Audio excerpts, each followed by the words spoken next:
What's up, YouTube? It's your boy Nash here. Welcome back to the channel. And tonight, I give you guys the results of the 2019 Elimination Chamber.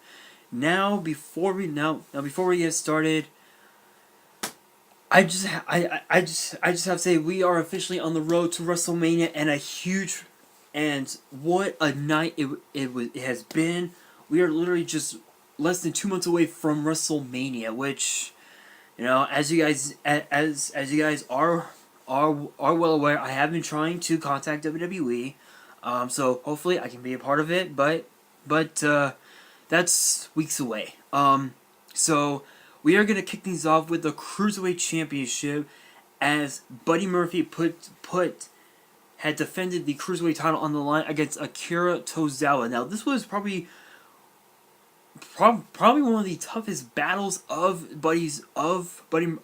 Murphy's career. I mean, going up against a former Cruiserweight champion in Akira Tozawa, that's pretty big.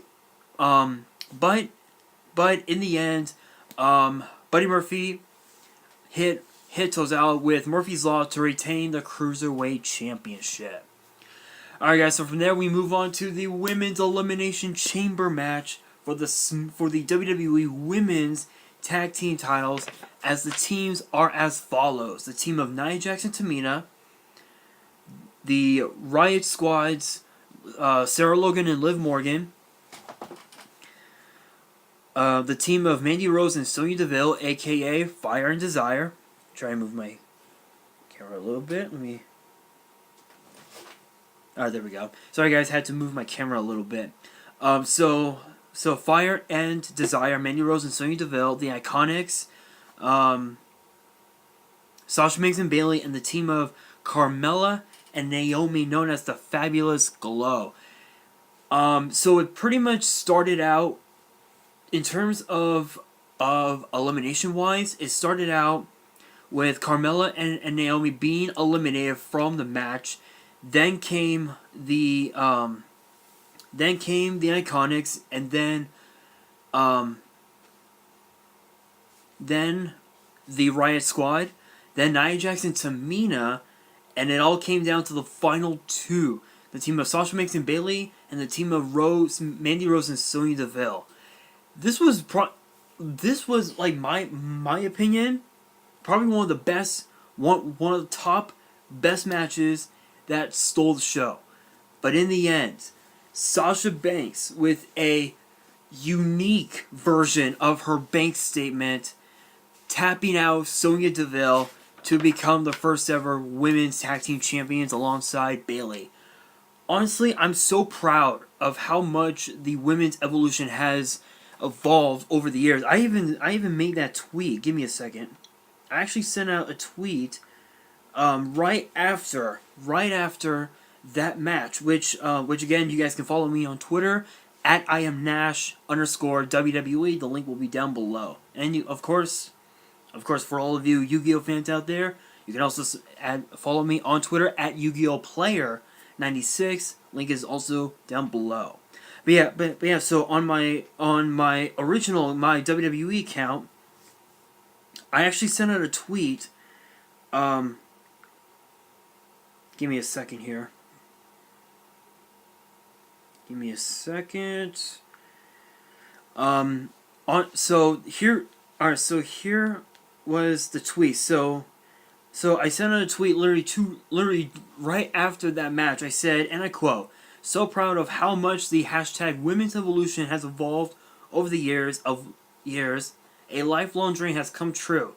Congratulations to Sasha Banks and Bayley on becoming the inaugural WWE Women's Tag Team Champions. Truly a well-deserved victory. Hashtag WWE Chamber." So that was my tweet, and I know it's not gonna get retweeted or anything like that, but that's okay. That's okay because that's how I feel. I feel that.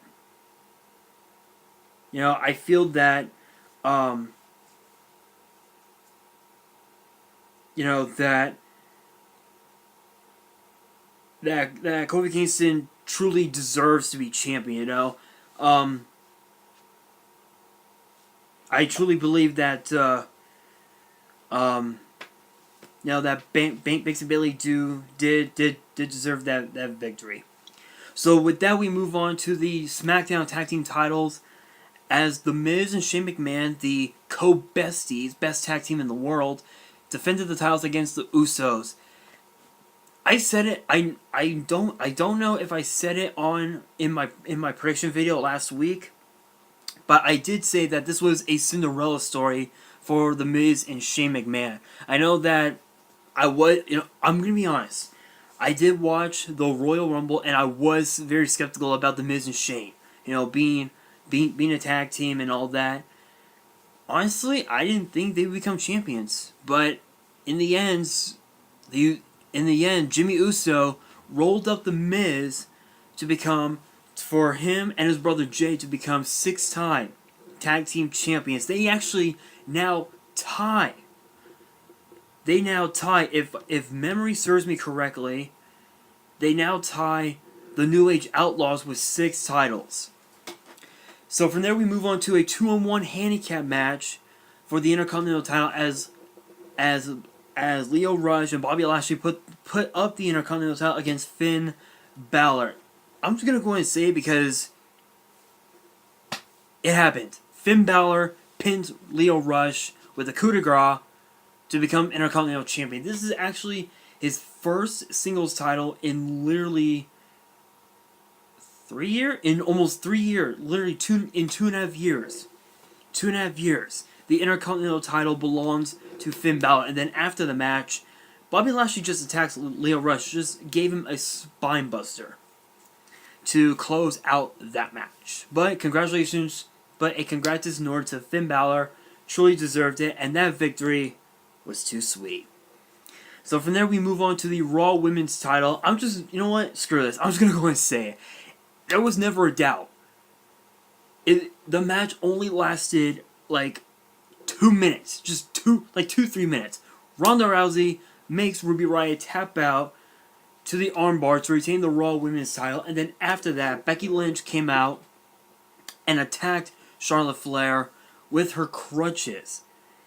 And also attacked Ronda Rousey as well. And yes, she is still suspended. So from there, right after that happened, another match that came on, which was between Baron Corbin and Braun Strowman in a no DQ match. Obviously, Baron Corbin wanted the match wanted it to be a no DQ simply because Bobby Lashley and Drew McIntyre came out and disrespected the Shield. I swear, they disrespected the Shield by hitting Braun Strowman with a triple powerbomb, allowing Baron Corbin to pick up the victory. Obviously, it was planned from the beginning. And from there, we move on to the main event. The WWE title inside the Elimination Chamber. This is actually the first time in literally over a year. In like a year that the WWE title has main evented a pay-per-view. I believe the last time was, I think, if I remember correctly, it was Fastlane last year. I think it was SmackDown's pay-per-view. But the participants were Daniel Bryan, the champion, Randy Orton, Samoa Joe, Jeff Hardy, AJ Styles, and originally it was supposed to have been Mustafa Ali, but due to injury, Kofi Kingston had to step in. And the eliminations went as follow. First was Samoa Joe. Then came Jeff Hardy. Then came AJ Styles. Then came Randy Orton. And it came down to the final two, Daniel Bryan and Kofi Kingston. Everybody was on their feet in the audience, literally wanting Kofi Kingston to win.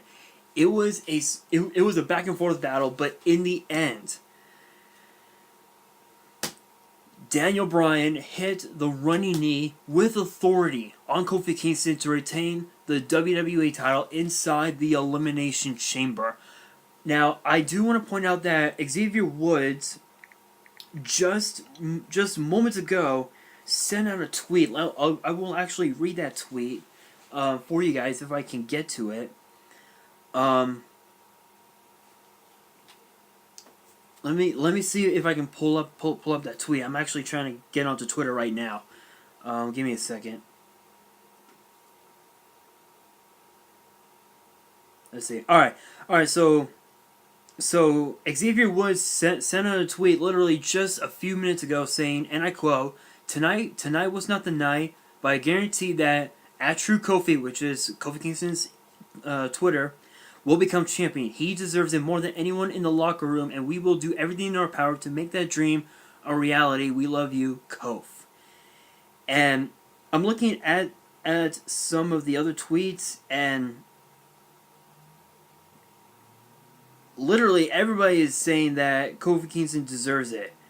And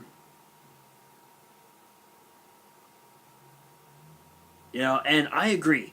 I mean, 11 years of being in WWE, and the WWE title is the one title that has eluded his career the most. I think Kofi Kingston deserves it more, but Daniel Bryan did retain.